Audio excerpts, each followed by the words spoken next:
Bismillahirrahmanirrahim. Assalamu alaikum. Welcome my dear Dear students. students in our third class of freelancing course, उम्मीद है आप सब लोग ठीक होंगे और अपने कोर्स को एंजॉय कर रहे होंगे, बहुत कुछ इससे सीख रहे होंगे। अगर आप पुराने स्टूडेंट्स हैं तो आपको मालूम होगा कि लेक्चर लेने से पहले की रिक्वायरमेंट्स, और अगर आप न्यू हैं तो मैं आपको बता देती हूँ। अपने पास अपना नोटपैड और पेन लाजमी रख लें और चैनल को सब्सक्राइब कर लें ताकि आपकी वीडियो आपके पास पहुंचती रहे टाइम पर। और आपने लेक्चर के बाद फीडबैक ग्रुप में फीडबैक लाजमी देना है और अगर कोई क्वेश्चन हो तो आप कमेंट्स में पूछ सकते हैं। So let's start. आज हम उस चीज़ के बारे में बात करेंगे जिसकी ख्वाहिश, जिसकी तमन्ना हर एक को होती है, और वो है सक्सेस, कामयाबी। हर कोई चाहता है कि मैं सक्सेस हासिल करूं, हर कोई कामयाब होना चाहता है। So our today class topic is what is the key of success and how we can get success. ठीक है? According to the best freelancer, there are 5 factors of success. The first is communication. तो जनाब, अगर आप कामयाबी हासिल करना चाहते हैं फ्रीलांसिंग की फील्ड में या किसी भी फील्ड में, फिलहाल हम फ्रीलांसिंग की बात कर रहे हैं तो हम इसी के टॉपिक पर आएंगे। आपकी कम्युनिकेशन स्किल बेस्ट होनी चाहिए, और कम्युनिकेशन स्किल में आ जाती है कि आपकी इंग्लिश अच्छी होनी चाहिए। बिकॉज मैं आपको पहले भी क्लियर कर चुकी हूँ शायद कि फ्रीलांसिंग की फील्ड में इंग्लिश आना बहुत ज़्यादा ज़रूरी है।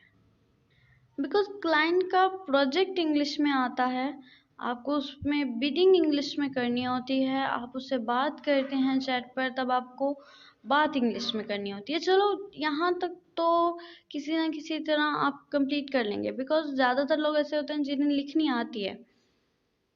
लेकिन अगर कोई बिग प्रोजेक्ट है, आपका क्लाइंट, आपको कुछ समझ में नहीं आ रहा, आपका क्लाइंट कहता है कि चलो आओ भाई हम फेस टू फेस बात करते हैं, सो यहाँ पर आपको मुश्किल दरपेश आ सकती है कि आप अपने क्लाइंट से बात कैसे करेंगे, या आप झिझकते हैं, आपके अंदर इतना कॉन्फिडेंस नहीं है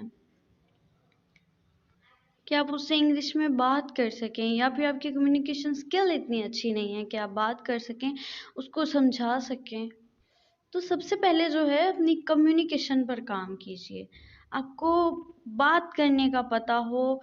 और हमेशा एक चीज़ याद रखिएगा, क्लाइंट से या किसी से भी घुमा फिरा कर कभी भी बात नहीं करनी, आपने सीधा टू द पॉइंट बात करनी है। और आपको पता है अगर आप प्रैक्टिस करेंगे तो आपकी कम्युनिकेशन स्किल बेहतर नहीं बेहतरीन हो सकती है। And the second is stay on the clock. It's mean कि टाइम देख लें, आपका जो प्रोजेक्ट है उसको डेडलाइन से पहले कंप्लीट करें। आपने ये नहीं करना कि चलो अभी तो 2 घंटे पड़े हैं, मैं अभी रहने देती हूँ, मैं फिर बाद में स्टार्ट कर लूँगी, थोड़ा सा टाइम ये बाहर चली जाती हूँ या बात कर लेती हूँ, एक्सेट्रा एक्सेट्रा। ऐसा बिल्कुल नहीं करना। पहले आपने अपना काम कंप्लीट करना है और बाद में दूसरे कामों को टाइम देना है। बिकॉज अगर आपका काम आपकी डेडलाइन पर कंप्लीट नहीं होता है तो इस तरह से आपकी प्रोफाइल पर, आपके करियर पर, आपके फ्यूचर पर बुरा असर पड़ सकता है। ठीक है? तो आपको चाहे जितने मर्जी दूसरे काम हो, अगर आपको कोई प्रोजेक्ट मिला है, आपको कोई काम करना है, तो आप अपनी डेडलाइन से पहले वो कंप्लीट करें। बिकॉज अगर हम अपने क्लाइंट को अच्छा रिस्पॉन्स देंगे तो नेक्स्ट अगर उसके पास कोई प्रोजेक्ट होगा हमारी स्किल्स के रिलेटेड, तो वो सबसे पहले हमसे ही राब्ता करेगा। बिकॉज ही और शी नो दैट ना कि हम अपना काम रिस्पॉन्सिबल होकर टाइम पर कंप्लीट करते हैं। ठीक है? रिस्पॉन्सिबल होने का मतलब है कि अपने टाइम पर काम को कंप्लीट करके दे देना, ना कि ये करना कि चलो कल, चलो परसों, चलो मैं एक दिन का और टाइम ले लेता हूँ, ऐसा बिल्कुल भी नहीं चलता। And the third thing is avoid distractions. And in my view जो सबसे बड़ी डिस्ट्रैक्शंस हैं वो हमारा सेल फोन है। अब आप लोग कहेंगे कि फ्रीलांसिंग करने के लिए हमें सेल फोन को भी बंद करना पड़ेगा। नहीं भाई, ऐसा बिल्कुल भी नहीं है। मैं सिर्फ ये कहना चाह रही हूँ कि जब आप काम करते हैं, काम स्टार्ट करते हैं, तो अपने सोशल मीडिया साइट्स हैं जो उनको ऑफ कर दें। व्हाट्सअप, फेसबुक, इंस्टा, इन सब चीज़ों को आपने ऑफ कर देना है। अपना काम कंप्लीट करने के बाद आप इन चीज़ों को यूज़ कर सकते हैं। और अब चौथी चीज़ जो कि फ्रीलांसिंग का सबसे बड़ा फ़ायदा भी है, वर्किंग अंडर इजी एनवायरनमेंट, यानी कि आरामदायक माहौल में इजी होके काम करना। तो यहाँ बात फिर से वो पहले वाली आ जाती है कि आपने इजी होके काम तो करना है, लेकिन इतना भी इजी नहीं हो जाना कि आपका प्रोजेक्ट टाइम पर कंप्लीट ना हो सके, आपके रिव्यूज बैड आए और आपके इस प्रोजेक्ट की वजह से आपकी प्रोफाइल पर इम्प्रेशन गलत पड़े।